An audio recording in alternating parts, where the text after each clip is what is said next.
Dalam kitab Mazmur pasal 90 ayat yang 12, firman Tuhan berkata, ajarlah kami menghitung hari-hari kami sedemikian, agar kami beroleh hati yang bijaksana. Saudaraku yang kasih dalam Tuhan Yesus Kristus, Ridwan Pemazmur dia berdoa kepada Tuhan supaya dia beroleh hati yang bijaksana. Pemazmur ditulis oleh seorang hamba Tuhan yang sungguh-sungguh dia seorang hamba Tuhan yang taat, seorang hamba Tuhan yang saleh dan setia kepada Tuhan. Sebab siapa yang tidak kenal Musa? Musa seorang pribadi yang sabar dan lemah lembut di muka bumi. Alkitab tulis demikian. Namun dia selalu berdoa kepada Allah supaya hatinya diajar beroleh hati yang bijaksana. Hati yang bijaksana butuh hati yang dibaharui oleh Tuhan. Tanpa hati yang dibaharui tidak mungkin kita beroleh hati yang bijaksana. Bagaimana dengan saudara? Saudara rindukan hatimu dibaharui oleh Tuhan supaya beroleh hati yang bijaksana? Saudara, mengapa kita perlu dibaharui oleh Tuhan? Yang pertama, agar kita mengenal Tuhan dengan benar. Sudahkah kita mengenal Tuhan dengan benar? Saudara, pertanyaan yang penting, mengenal Tuhan dengan benar, bukan dengan akal kita, dengan pengertian kita, pengetahuan kita secara duniawi. Mengenal Tuhan bukan karena kata-kata orang, tapi mengenal Tuhan adalah pengalaman rohani kita pribadi dengan Tuhan. Mengalami Tuhan secara pribadi. Mengenal Tuhan harus dibangun lewat hubungan pribadi kita dengan Tuhan, lewat doa, lewat penyembahan kita pada Tuhan setiap hari, bahkan lewat perenungan kita, lewat firman Tuhan setiap hari secara konsisten.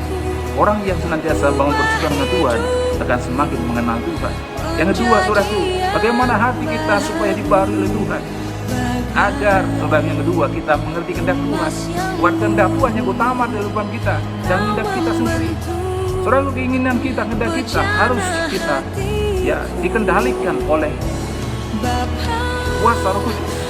Jadi jangan sampai kehendak kita menjadi sesuatu yang menjauhkan kita dari Tuhan. Seringkali kita mengumbar kedagingan, mengumbar hawa nafsu, hidup dalam dosa. Kita belum bertobat, kita belum sungguh-sungguh mengenal Tuhan. Kita belum sungguh-sungguh menjalani hidup ini dengan serius untuk kita mentaati kehendak Tuhan. Belajarlah kita mengenal Tuhan supaya kita selaras dengan keinginan Tuhan, selaras dengan hati Tuhan, selaras dengan jalan pikiran Tuhan, sehingga tujuan Tuhan nyata dalam hidup saudara.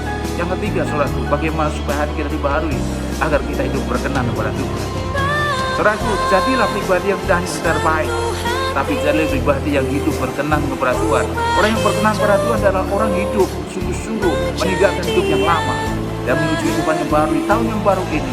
Mari tinggalkan lama, kita menuju kehidupan yang baru dengan pola pikir yang baru, dengan sikap hati yang baru, menuju kepada jalan Tuhan, menuju kepada apa yang menjadi perintah-perintah Tuhan. Kita lakukan sungguh-sungguh dalam kehidupan saudara.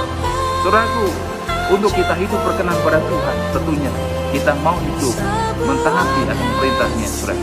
Untuk hidup berkenan pada Tuhan, saudara, kita hidup senantiasa, hidup sungguh-sungguh untuk kita meninggalkan segala keinginan dosa-dosa kita. Saudaraku, kiranya di tahun yang baru ini kita mau hidup supaya kita mau dibaharui dari hari ke hari, agar kita mengenal Tuhan dengan benar, agar hidup kita senantiasa mengerti kehendak-Nya dan hidup kita berkenan kepada Tuhan, sehingga nama Tuhan dipermuliakan. Selamat menyambut tahun baru 2023. Tuhan memberkati saudara sekalian. Amin.